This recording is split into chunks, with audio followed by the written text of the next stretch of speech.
una vez más aquí para seguir escudriñando las Escrituras, ¿verdad? Aprendiendo un poco más de las bendiciones que Dios tiene para nosotros, ¿verdad? Continuamos en el libro de Levítico, en el capítulo 13, y empezamos pues haciendo un resumen del capítulo y podemos concluir en este capítulo viendo varias cosas, ¿verdad?, que podemos encontrar aquí. Primero vemos a Dios instruyendo a los sacerdotes para detectar las enfermedades. Si era más profunda que la piel, era señal de impureza. En segundo, podemos ver que la enfermedad se propagaba, según en Levítico 13, 5, 8, 22 y así sucesivamente, ¿verdad? También podemos ver que la enfermedad deshonraba. O sea, la persona tenía que quedar fuera, ¿no?, apartada de la sociedad. Entonces, la enfermedad, según Isaías, o sea, aísla, según el versículo 46, y Dios le enseña qué hacer con ropas contaminadas por moho o por cualquier otras manchas que había. El sacerdote tenía que evaluarla, tenía que examinarla. Entonces, en la Biblia la enfermedad representa el pecado. En Salmos 147, versículo 3, y en Marcos, capítulo 2, versículo 17. Aquí vemos en el Salmo que dice: Él sana a los quebrantados de corazón y venda sus heridas. Sana a los quebrantados de corazón, ¿cierto? No dice cuando tienen hueso quebrantado, sino el corazón, ¿verdad?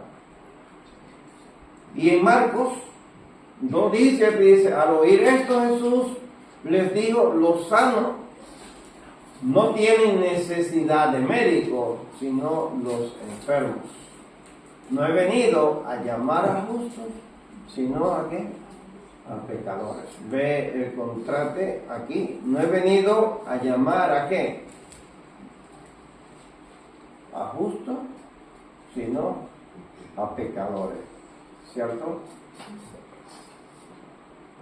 El contraste con lo sano, no necesitan, ¿cierto? Los que están enfermos sí que necesitan. Entonces, la enfermedad es una imagen de cómo el pecado nos afecta por dentro y por fuera. Hay enfermedades que empiezan afuera, ¿verdad?, que son visibles, que se pueden ver.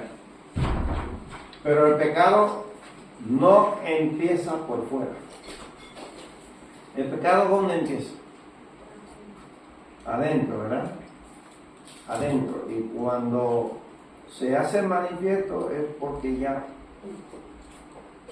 la persona está bastante grave, ¿no? Entonces, vamos a ver la enfermedad y vamos a ir haciendo ese contraste con el pecado, ¿cierto? La enfermedad y el pecado. Y vamos a ir entrelazando. Y haciendo ese contraste entre la enfermedad y el pecado, podemos ver que el pecado no es solo un acto exterior, sino algo que nace desde dentro, desde lo más profundo del corazón, según Marcos 17:21, porque de dentro del corazón de los hombres salen ¿qué? Los malos pensamientos, los adulterios, las fornicaciones, los homicidios. ¿Saben que de adentro del corazón empieza a salir todas estas cosas malas, ¿cierto? Todas estas cosas que contaminan al hombre, ¿sabes? Cuando nosotros le decimos a alguien que Dios le dé todos los deseos de su corazón, ¿qué le estamos diciendo? Bueno, en realidad le estamos deseando los deseos buenos que tiene en su corazón. Porque claro, si le deseamos todos los deseos malos, No, entonces no le estamos deseando nada. Todo, ¿no?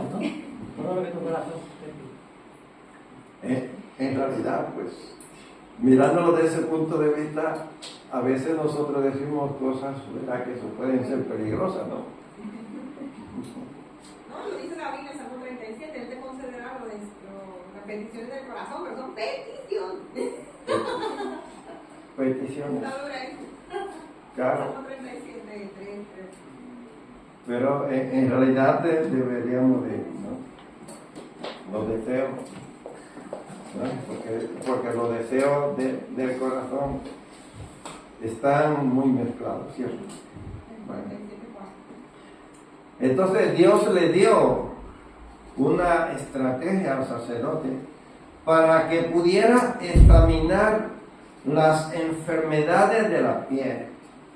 Les enseña que si la llaga parecía más profunda que la piel, esto lo encontramos, estamos en el capítulo 13, en el versículo 3, versículo 4, el versículo 25 y el versículo 30, versículo 32, el versículo 34.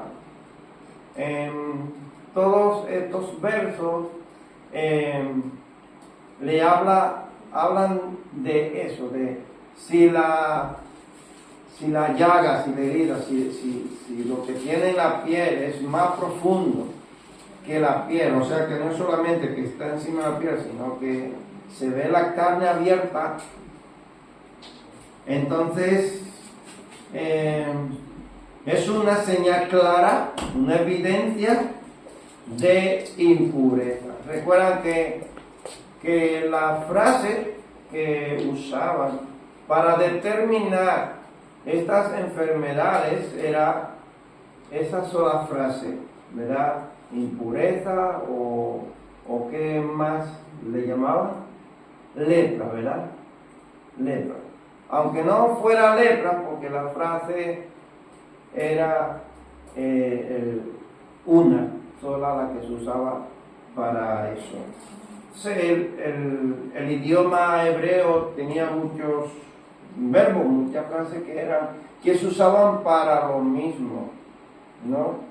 Por ejemplo, daba igual una silla que un bastón o una cama, se le llamaba igual, porque era el lugar donde la persona se apoyaba. Por ejemplo, yo me apoyo aquí, esto me está aguantando, me está soportando. Todo lo que soportaba a una persona tenía un nombre, ¿no?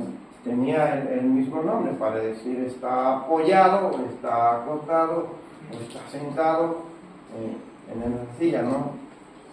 Lo mismo sucedía con las enfermedades desconocidas, estas enfermedades que parecían ser sapullidos, sarnas o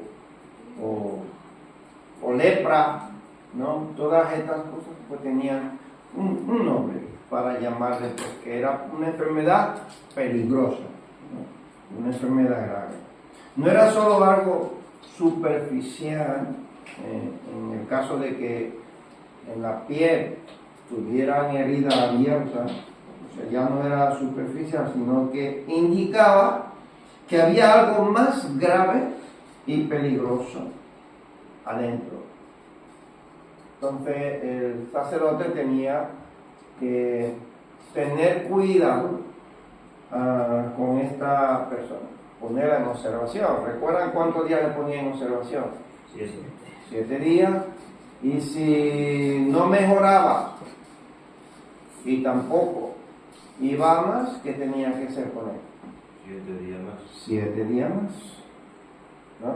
Y a los 14 días entonces ya podía determinar el sacerdote qué tipo de enfermedad era, o lo dejaba libre como, vamos a decir, persona pura, vamos a llamar que estaba puro, o lo podía dejar ahí unos cuantos, o no dejarlo unos cuantos días más, sino declararlo impuro y tenía que estar fuera de la sociedad.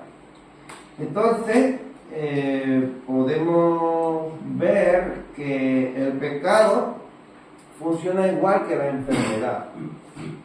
¿Cómo así? Bueno, lo que no se ve puede ser lo que más nos destruye a nosotros. ¿Por qué? Porque las cosas que nosotros vemos, pues está visible y tú vas a tener cuidado de eso porque tú lo estás viendo, ¿verdad? Y los demás también están viendo que tú tienes una enfermedad, ¿no?, de la piel, y todos vas a llamar la atención, tanto a ti mismo como a los demás, ¿cierto? Entonces, algo que está visible, pues todos vamos a tener cuidado. Pero cuando es algo que no se ve, que está dentro, eso empieza a destruirnos, ¿verdad? Y por eso hay que estar atentos y cuidados, y cuidar lo que no es, lo que siempre se nota a simple vista. Eso es lo que lo que nuestros ojos pueden ver, bueno, nos hace a estar, ¿verdad?, atentos. Pero cuando yo no estoy viendo lo que está dentro, puede ser que yo empiece con un malestar, con un pequeño dolor, qué sé yo, en el pecho, y pienso que puede ser muscular, pero también puede ser un cáncer de pulmón, ¿no?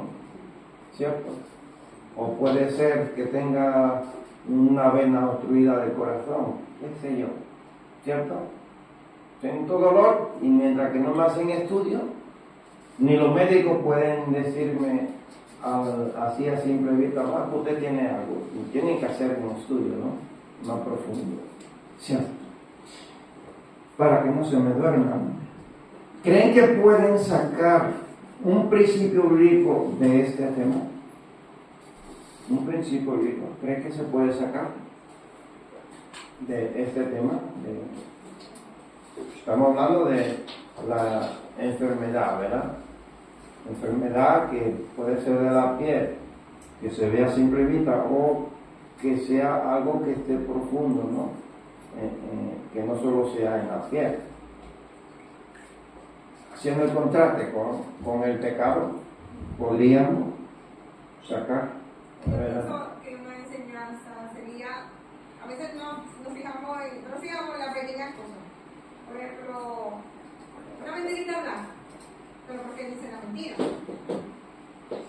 A lo mejor porque quiere quedar bien, o sea, él le decía en los versos, por ejemplo, en el 25, él le decía,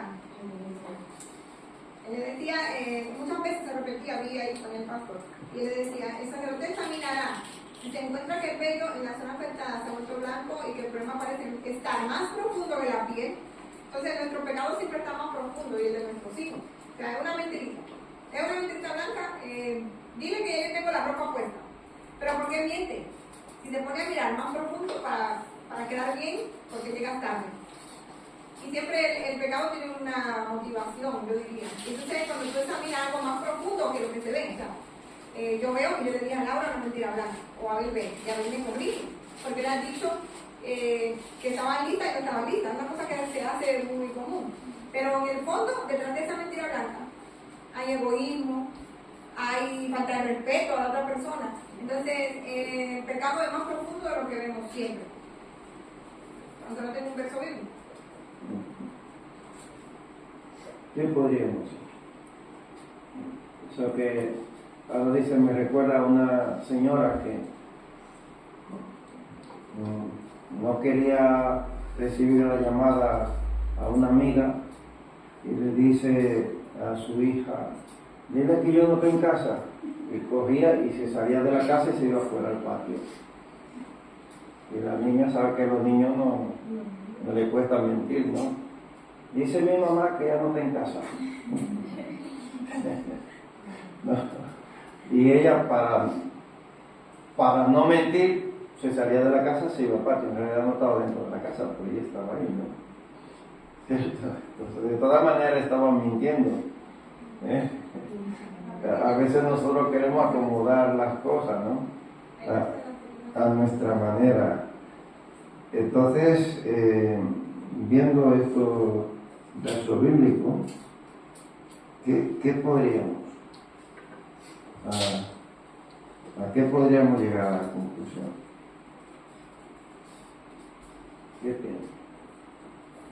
Si hay algo ahí es que el que estaba enfermo o se sentía que podía estar, tenía que presentarse al sacerdote, no podía presentarse a cualquier persona, era al sacerdote. El sacerdote ya, pues, daba el veredicto, pues, si era lepra o si no era lepra, o lo mandaba 7 días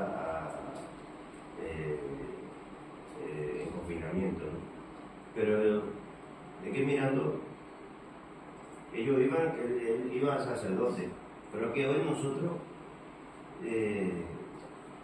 esta lepra se asemeja al pecado, ¿no? Y a veces, pues, no se ve a simple vista, que es peor que lo que se puede ver. Pero lo bueno de esto es que tenemos un sacerdote, no que te pone 7 días, sino que te ve al instante. Porque tenemos un sacerdote ya que es un sacerdote para siempre, que se presentó una sola vez y para siempre, el cual llevó nuestro pecado. Y me llama la atención de esto, ¿no? De que un sacerdote estaba allí, este sacerdote llegaba el tiempo de que moría, tenía que volver otro sacerdote, pero que hoy tenemos un privilegio, y es que tenemos un sacerdote para siempre, y que tenemos que presentarnos delante de él, y que él no solamente mira la piel, sino que mira el corazón, mira más allá, y nos da un diagnóstico perfecto de lo que tenemos nosotros. Y a veces pues actuamos de una manera a veces muy a la ligera, y no nos damos cuenta que tenemos que presentarnos ante el sacerdote, y él no va a ver a simple vista en la piel, sino que mira directamente el corazón. Es un privilegio, pero también nos tiene que dar un poco, no de miedo, sino de temor, pero un temor reverente, de saber de quién es Jesús, quién es ese sacerdote, el que no es uno que moría, movía y había un relevo de sacerdote, sino que era este sacerdote que ya es para siempre y que conoce todas nuestras enfermedades, pero aún más allá, él mira el corazón y mira esa lepra de pecado que aún puede quedar tan profunda.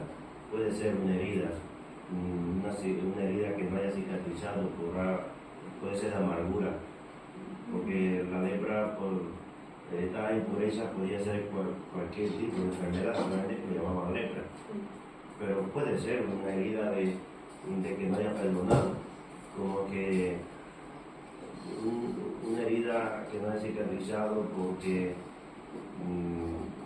por algo que me han hecho o que me han herido. No hay una herida que a veces que no cicatriza, es la herida del alma que tenemos que presentarnos ante el sacerdote, y es un privilegio que tenemos. Bueno, entonces, Adán y Jacob han mencionado varios principios bíblicos. ¿Cuáles serían? Que de ahí vendría Proverbios 4:23. Sobre toda cosa guardada, guarda tu corazón, porque de él mana la vida. Exactamente. O de guardar, ¿no? ¿Verdad? ¿Y qué otro principio bíblico han mencionado? O sea, han mencionado como 5 o 6 principios bíblicos. ¿No? Hay muchas cosas también, cómo Dios instruía al sacerdote y el sacerdote llevaba a cabo todas las instrucciones. Hoy nosotros tenemos nuestro manual, que es la Biblia. O sea, Dios le habló a Moisés y a Aarón y le dijo, y si es la herida, lo dice muchas veces, los besos estaban ahí, si es más profunda que la piel, ya ustedes saben lo que tienen que hacer. Y ellos lo hicieron así por muchos años. Y nosotros, sin embargo, tenemos la Biblia, que es nuestro manual de instrucciones, y la Biblia dice muchas cosas y nosotros a veces las acomodamos. O sea, otro principio. A ver. Esta es una pregunta por algo que ha dicho Jacob, que antes los sacerdotes se iban reponiendo, ¿no? Ahora tenemos a que está para siempre, entonces los católicos también están fallando en eso, ¿no? ¿Qué de sacerdote? Aparte de la figurita, los sacerdotes tampoco pintan nada ahí, ¿no? Esa gente tiene algo bueno. Están atrasados. Están atrás. No han aceptado todas estas religiones que no han aceptado a Cristo, se han quedado atrás en el pasado, en la ley. Ellos tienen a Jesús y a María, pero a su conveniencia, Pero- una cosa así, otra no. Pero sí, sacerdotes, ¿no? Pero ya el sacerdote perfecto para siempre es Cristo. Él es sacerdote. Entonces hemos visto que el sacerdote examinaba, ¿verdad? Y encontramos que hemos leído que David le pedía a Dios que examinara su corazón. ¿Cierto? ¿O no? ¿No lo hemos leído ese salmo? Examina mi corazón y ve si hay en mi camino de iniquidad. ¿Cierto? Y ves y guía, ¿no? Salmo 139, verso 23. Examina, oh Dios, mi corazón. El sacerdote examinaba y nosotros tenemos un Dios que nos examina Amén. profundamente, ¿cierto? No superficialmente, sino profundamente examina nuestros corazones. Y también han dicho que la persona que estaba enferma se acercaba a quién? Al sacerdote, ¿cierto? ¿Y nosotros qué hacemos? Nos acercamos a Dios, ¿verdad?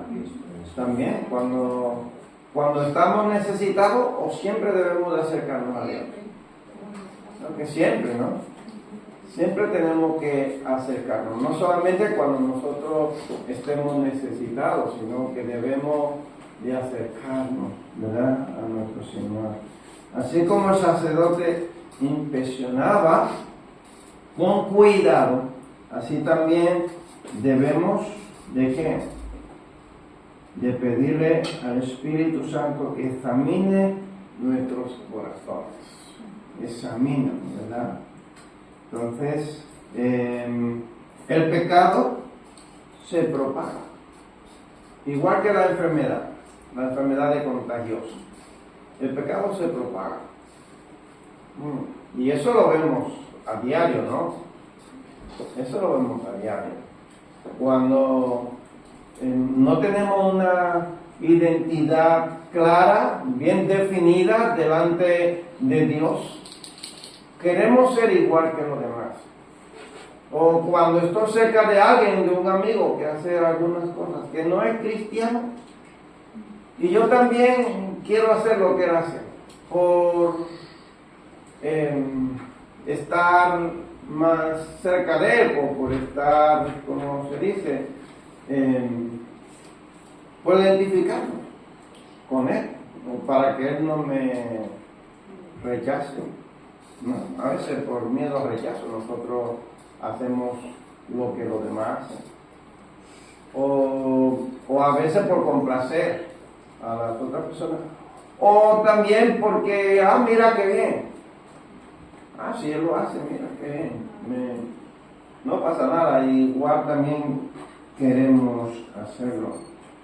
Pero aquí, fíjate que en estos versos, versículos 5 y 8, esto ya lo vimos anteriormente, en el estudio anterior, pero vamos a leerlo, de 5 al 8, y fíjate lo que dice aquí para confirmar lo que ya hemos ido hablando. Del versículo 5 dice: al séptimo día el sacerdote la volverá a examinar y se encuentra que la zona afectada no ha cambiado y que el problema no se ha extendido en la piel, el sacerdote lo pondrá en cuarentena por 7 días más. Una vez cumplidos los 7 días, el sacerdote la examinará de nuevo y si encuentra que la zona afectada ha disminuido y no se ha extendido, el sacerdote declarará a la persona ceremonialmente pura. Era solamente una erupción. Entonces la persona lavará su ropa y quedará, ¿cómo? Ceremonialmente pura. Pero si la erupción continúa extendiéndose después de que la persona fue examinada por el sacerdote y declarada pura, la persona infectada deberá regresar para ser examinada nuevamente. Si el sacerdote encuentra que la erupción se ha extendido, debe declarar a la persona ceremonialmente impura, porque ciertamente es una enfermedad de la piel. Se iba por todo el cuerpo expandiéndose.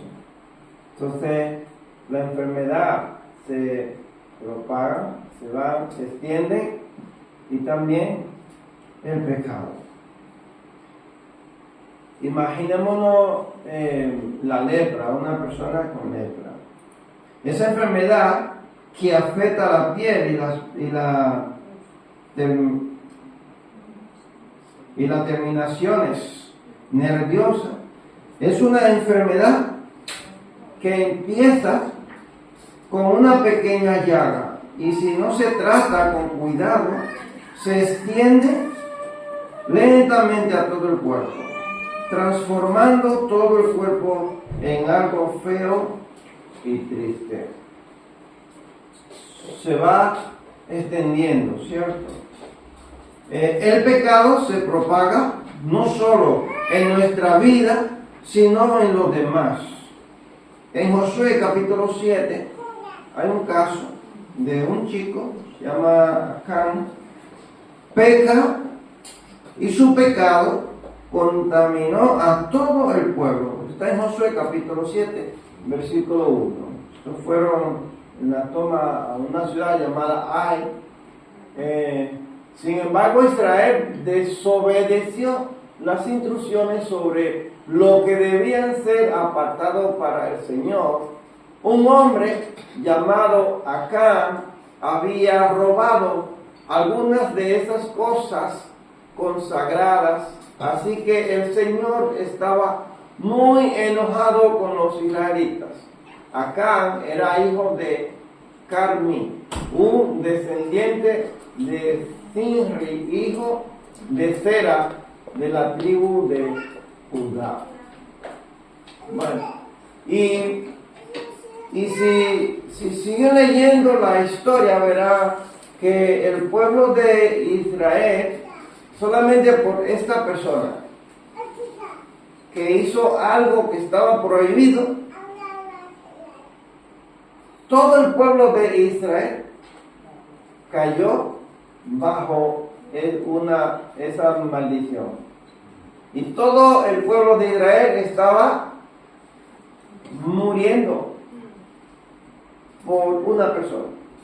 O sea que para Dios quitar ese castigo al pueblo de Israel, tuvieron que matar a ese hombre con toda la familia y la familia de la mujer. Tuvieron que matarlo a ese grupo.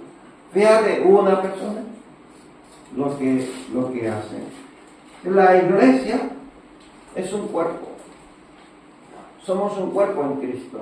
Y cuando una persona está mal, una persona que está ejerciendo cargo en la iglesia, que está trabajando, participando en cualquiera de los ministerios, y esta persona es miembro de la iglesia y está en pecado, la iglesia entera se ve afectada.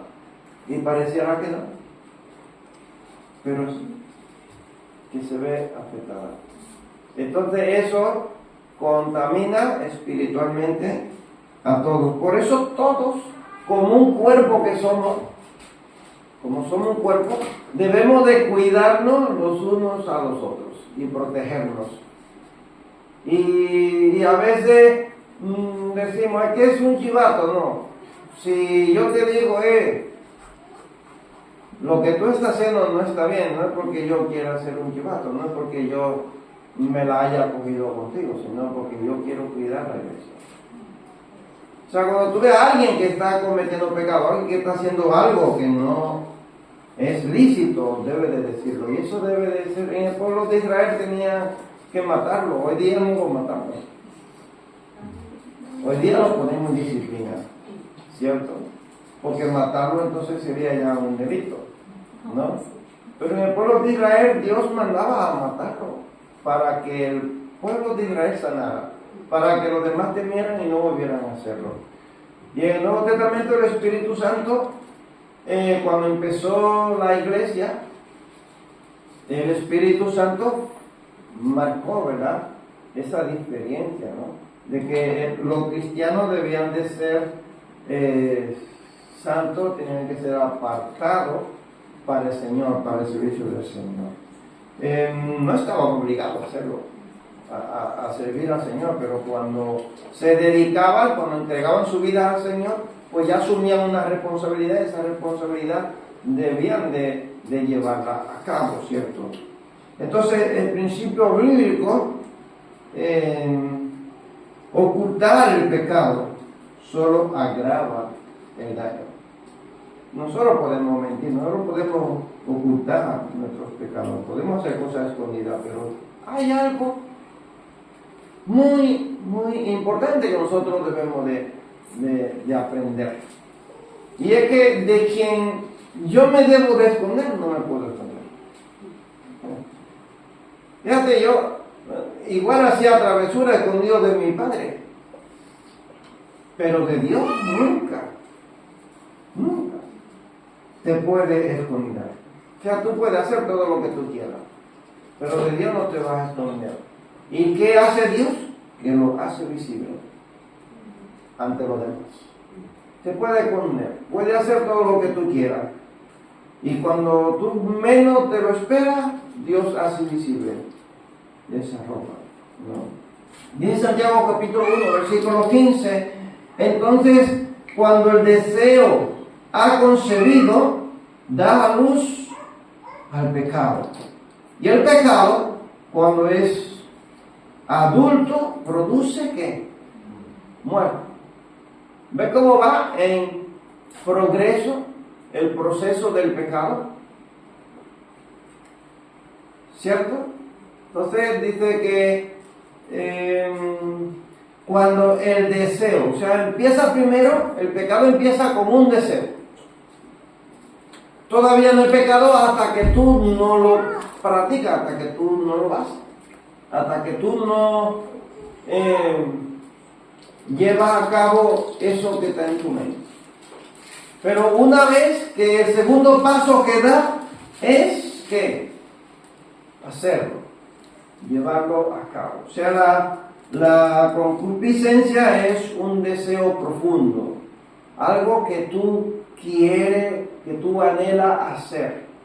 Y te echa a dormir y no te deja dormir porque estás pensando en que tú quieres, que tú debes de hacerlo. Y una vez que tú lo haces, entonces ¿qué haces? Cuando has concebido ese pecado, da a luz. Da a luz. O sea, ya ha producido algo. ¿Cierto?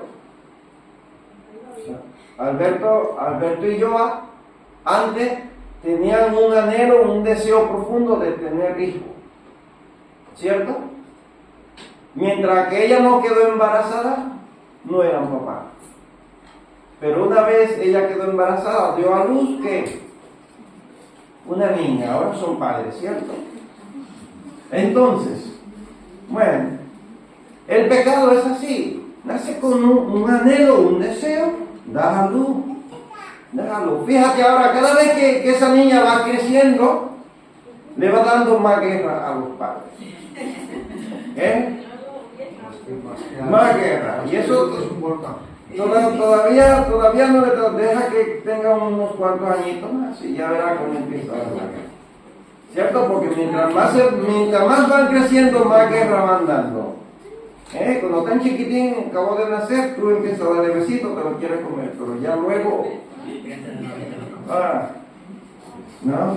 Entonces, eso sucede con el pecado. El pecado es así. Es así. A lo primero, decía un anciano de la iglesia, cuando dos chicos están enamorados, se quieren comer a besos los cachetes, pero luego, entonces, después que ya llevan años que se de casado, ya, entonces ni siquiera un beso en los cachetes, como si ya habían desaparecido. ¿No? Porque cuando están enamorados quieren estar ahí, ¿no? Y luego se separan. Entonces el pecado deshonra. El pecado deshonra. En el capítulo 3, versículo 44 hasta 46, vamos a leerlo. Y vamos a ver aquí lo que sucede con estos versos. 44 y 40 hasta 46. Dice, el hombre ciertamente está infectado con una enfermedad de la piel y es impuro. Entonces, el sacerdote deberá declararlo ceremonialmente impuro debido a la llaga de la cabeza. Los que sufran de una enfermedad grave de la piel deberán rasgar su ropa y dejar su cabello sin peinar. Tienen que cubrirse la boca y gritar que impuro, impuro. Versículo 46 dice, permanecerán ceremonialmente impuros todo el tiempo que les dure esa enfermedad grave y deberán vivir aislados en un lugar fuera del campamento. Entonces aquí vemos que esta enfermedad aislaba a la persona, le prohibía, o sea, la enfermedad le prohibía que entrar al templo, estar dentro de la sociedad, de su familia, no podría ir a comprar al mercado, tenía que estar afuera, separado. Bueno, sería una cuarentena bastante difícil, porque a esto habría que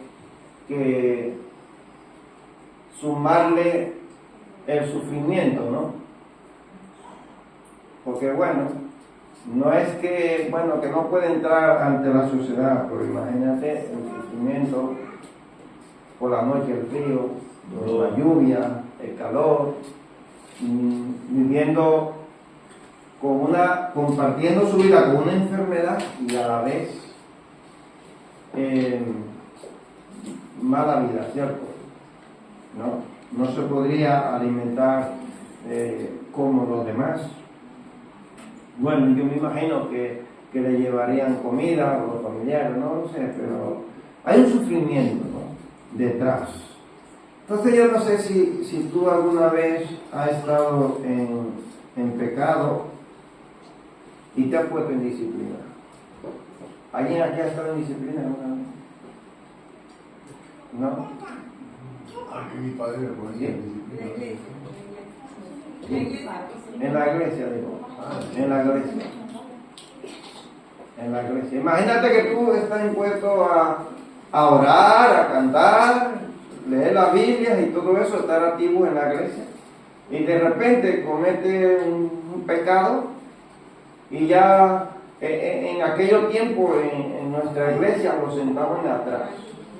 No podía sentarse adelante. O sea, una persona que estaba activa y todo el mundo le veía que era una persona activa, que presidía, que predicaba, que oraba, que cantaba, que estaba activo, y de repente allá atrás, en silencio, sin poder hacer nada. Es difícil cuando tú estás acostumbrado a hacer algo y que de repente ya no lo puedes hacer. No, es algo que te frena ahí, ¿no? Entonces la lepra hacía a la persona inmunda. Y esa palabra habla de algo que les hace contaminado, que le hace estar contaminado. No solo en lo físico, sino en lo espiritual. Cuando alguien era considerado impuro, no podía participar de las actividades sociales, morales, ni en la adoración en la casa de Dios. Esta persona estaba privada de todo. De todo. No podía hacer absolutamente nada. Y el pecado separa de la presencia de Dios a cada una de las personas. Mira, esta persona estaba ceremonialmente impura, según el versículo 46.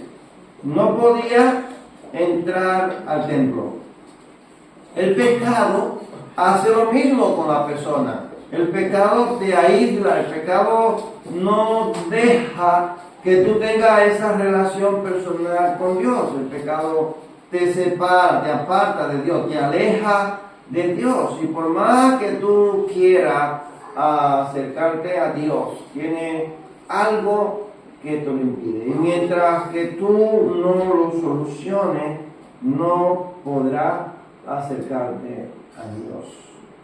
Como los leprosos fuera del campamento, los pecadores perdidos están separados de la presencia de Dios.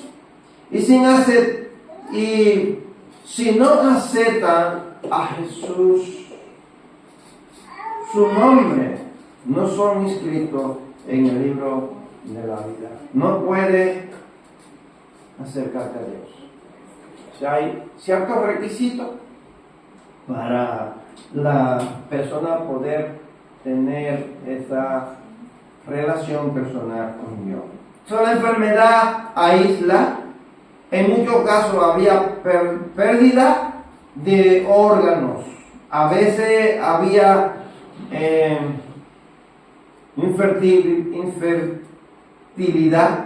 O sea, no podían reproducirse. La enfermedad le causaba esos daños. Por ejemplo, el pecado en la iglesia siempre tendrá consecuencias. Cuando tú ves el pecado, tú no puedes crecer, no te puedes multiplicar espiritualmente. O sea, hay enfermedades que te dejan lesiones graves, ¿no?, permanentes. El pecado hace lo mismo. La iglesia no crece, pierden el testimonio y se separan de la voluntad de Dios. El mal testimonio se propaga rápidamente, igual que un virus o una pandemia entre los no creyentes y creyentes. No sé si han entendido esta parte. No es que pequé y ya está. No sé si ha observado y ha visto muchas iglesias que se han destruido. ¿Por qué? Por el pecado de una persona. Mira, el pecado de una persona depende de la influencia que tenga esa persona. Depende, ¿eh? Puede ser un líder de la iglesia o un miembro normal de la iglesia, como puede ser el pastor, puede ser un anciano.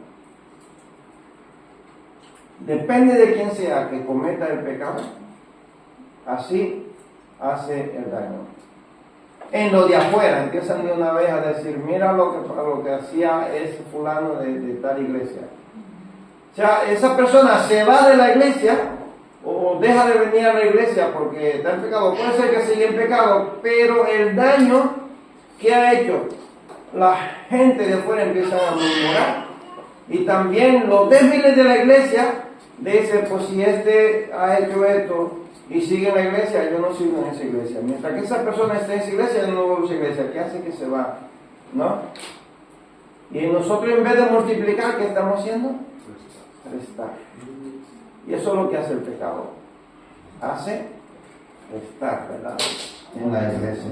O sea, para que nos demos cuenta la consecuencia que trae el pecado. Igual que la consecuencia que trae una enfermedad que es contagiosa. El pecado está destinado al fuego. En Levítico encontramos que a partir del versículo 52, las prendas contaminadas no debían limpiarse, sino quemarse por completo. Estas prendas, el sacerdote debía de examinarla, la tenía también que ponerla en cuarentena, o sea, no solamente era a la persona, sino estamos hablando de la ropa de tela y estamos hablando también de algunas prendas que se usaban de pieles de animales que se utilizaban como abrigo o cosas así, ¿no? Entonces estas prendas se veía que tenían una mancha y debían de llevarse al sacerdote para que el sacerdote les examinara. Versículo 52 dice, el sacerdote deberá quemar el objeto, la prenda de vestir, la tela de lana o de lino o el artículo de cuero, pues ha sido contaminado con un moho grave. Tendrá que ser totalmente destruido por fuego. Si al examinar de nuevo el sacerdote descubre que la zona contaminada no se ha extendido en la prenda de vestir, en la tela o en el cuero, ordenará que se lave el objeto y luego lo pondrá en cuarentena durante otros 7 días. Entonces el sacerdote lo examinará otra vez. Si ve que la zona afectada no ha cambiado de color después de haber sido lavado, aunque no se haya extendido, el objeto está contaminado. Tendrá que quemarse por completo, sin importar si la mancha está por dentro o por fuera. Versículo 57 dice, si la mancha reaparece en la prenda de vestir, en la tela o en el artículo de cuero, es evidente que el moho está extendiéndose y el objeto contaminado tendrá que ser quemado. tenía que desaparecer, tenía que destruirse ese objeto. Y ya hemos visto en la persona, ¿verdad? Lo que se hacía, se ponía en cuarentena 7 días, luego 7 días más, dependiendo si no se sanaba, y si no se sanaba tenía que ser excluido, y si se sanaba entonces se incorporaba nuevamente, ¿era puro o era impuro? El pecado no se puede reparar. O sea, cuando una persona está en pecado, esa persona no puede ser reparada. Debe ser destruido. Y la única manera, la única cura que hay para el pecado es la sangre de Cristo. Es la única cura. Pero una persona que permanece en el pecado, por la persona que no han aceptado a Cristo como su Salvador, esta persona está en el pecado. Apocalipsis capítulo 20, versículo 14 dice: y la muerte y el Hades fueron lanzados al lago de fuego. Esta es la muerte segunda. Escucha bien, la muerte y el Hades fueron lanzados al lago de fuego. Apocalipsis 20, versículo 15 dice: y el que no se halló inscrito en el libro de la vida fue lanzado al lago de fuego. O sea, quemado. Aquí estamos hablando de juicio. La Biblia nos está hablando aquí de juicio, ¿verdad? Y de la consecuencia que atrae el pecado. Y aquí vamos a hacer un paréntesis y vamos a observar algo en la Biblia.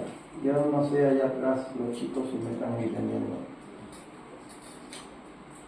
¿Sí? ¿Me están entendiendo allá atrás o no?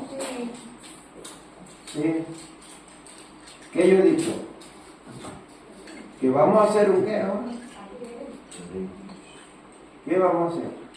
Un paréntesis. ¿Verdad? ¿Para qué? Para aclarar lo que hemos leído de Apocalipsis. Entonces la Biblia usa la palabra infierno o Hades. Se refiere al estado de muerte o la tumba o el sepulcro. Esto es que cuando tú escuchas por ahí la palabra de infierno, Hades, es lo mismo, la muerte, ¿verdad? O el sepulcro. En Hechos capítulo 2, versículo 31 dice: viéndolo antes, habló de la resurrección de Cristo, que su alma no fue dejada en el infierno, o en el Hades, ni su carne vio corrupción. O sea, el texto bíblico está diciendo que Jesús, cuando murió, ¿fue a dónde? Al lugar donde estaban los muertos, al Hades. ¿Cierto? Hoy los creyentes que mueren van directamente a dónde? A la presencia del Señor, no al Hades. Segunda de Corintios capítulo 5, versículo 8. Y Filipenses capítulo 1, versículo 23. Vamos a ver, dice: si estamos plenamente confiados y preferiríamos estar fuera de este cuerpo terrenal, porque entonces estaríamos en el hogar celestial. ¿Con quién? Con el Señor. Filipenses 1:23 dice: estoy dividido entre dos deseos. Quisiera partir y estar con Cristo, lo cual sería mucho mejor para mí. O sea, él quería estar con los hermanos de la iglesia, pero él decía que quería mejor estar ¿dónde? Con Cristo, la presencia de nuestro Señor Jesucristo.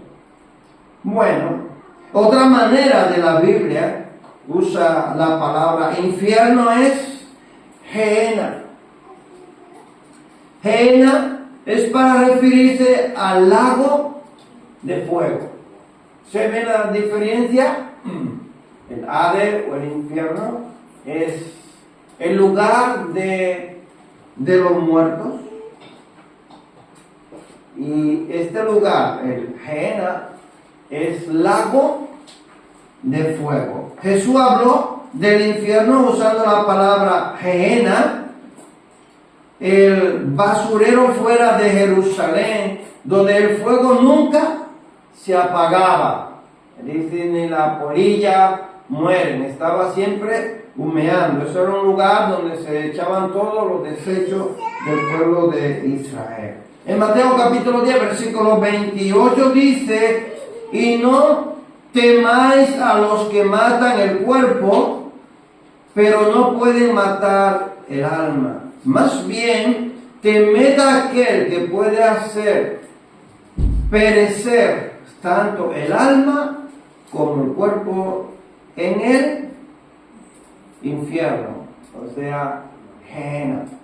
Aquí no está hablando en el lugar donde están los muertos sin Cristo, sino el lugar donde va a ser el día del juicio echado todos los muertos que no se hallaron inscritos en el libro de la vida. La otra palabra traducida como infierno es tártaros. Esta palabra se refiere a una cárcel o prisión donde están los espíritus o demonios caídos. En prisiones están, ¿verdad? Segunda de Pedro, capítulo 2, versículo 4 dice, porque si Dios no perdonó a los ángeles cuando pecaron, sino que los arrojó al infierno tártaros y los entregó a foso de tinieblas, reservados para juicio. Este es otro lugar donde están esos ángeles caídos o ángeles que pecaron junto con Satanás. Entonces, volviendo al libro, terminamos este capítulo. El pecado separó a la creación de su creador. Dios ha provisto el medio de gracia para colocar a los que creen en su Hijo en una relación correcta con Él.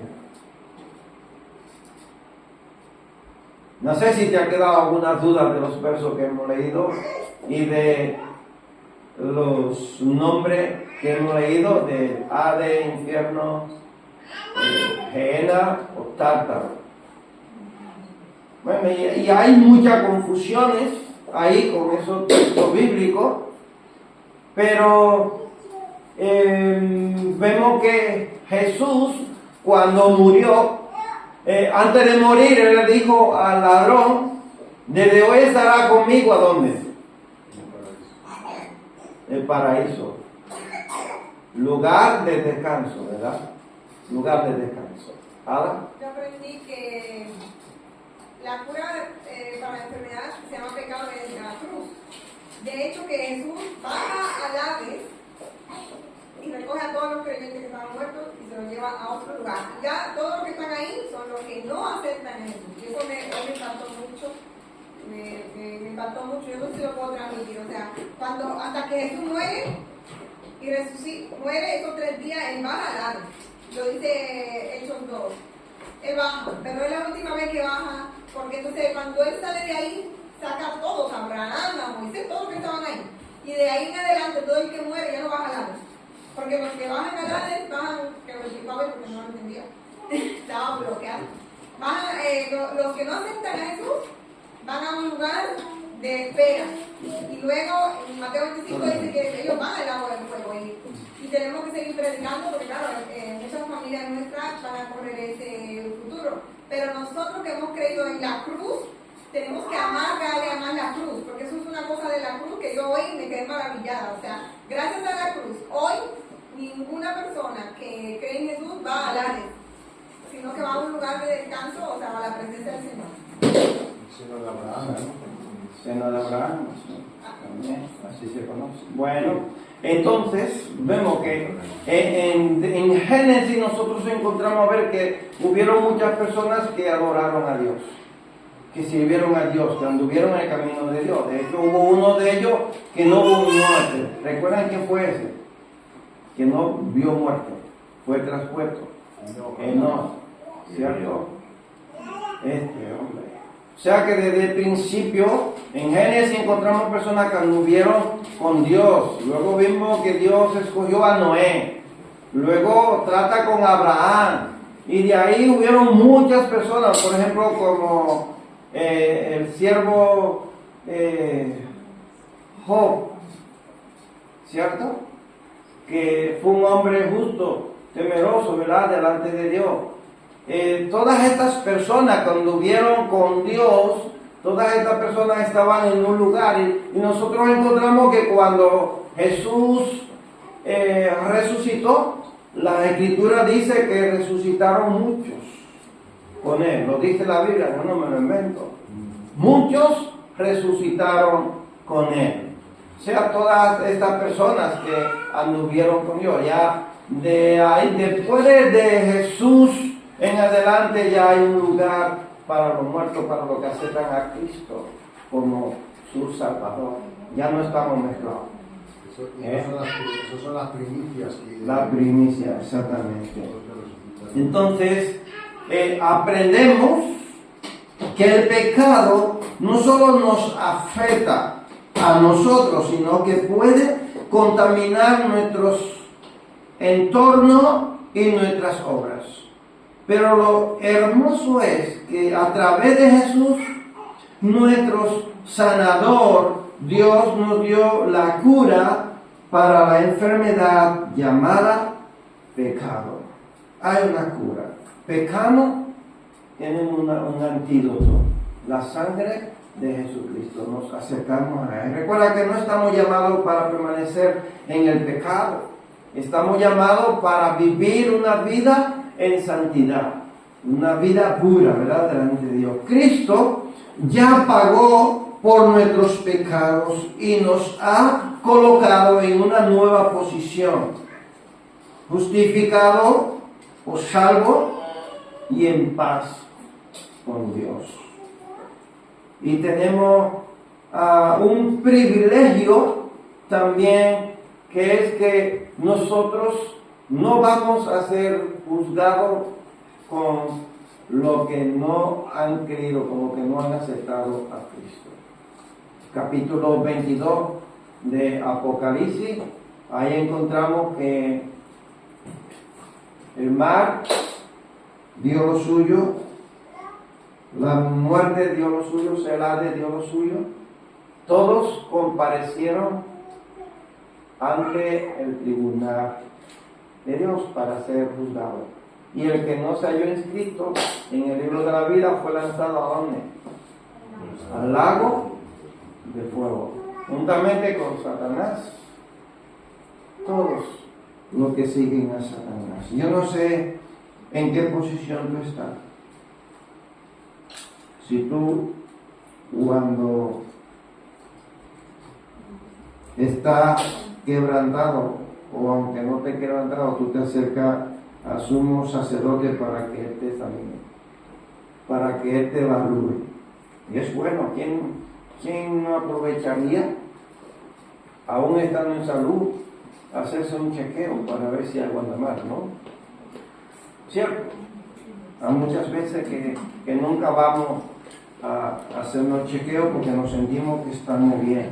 Pero espiritualmente, nosotros necesitamos hacernos ese chequeo, acercarnos a Dios para que Él nos mire, así como David le pedía al Señor: escudriñame, examíname, mira mi corazón, mira mi interior. Y Él le pedía: si hay algo, quítalo, si hay algo que no te agrade, quítalo, ¿verdad? Y nosotros debemos de hacer lo mismo. No dejar que la enfermedad se propague por todo nuestro cuerpo, que el pecado se propague por todo nuestro cuerpo. Acerquémonos a Cristo, al dador de la vida, y intentemos vivir una vida que le agrade a Él, una vida que le alabe, que le glorifique, que le exaltemos a Él. Y verá cómo no vamos a estar aislados, vamos a estar siempre en la presencia del Señor. Siempre podríamos entrar al lugar de adoración para adorar a nuestro Dios. Que Dios te bendiga, Dios te guarde, y el próximo miércoles empezamos el capítulo 14, así que te animo a que lo leas para que podamos compartir este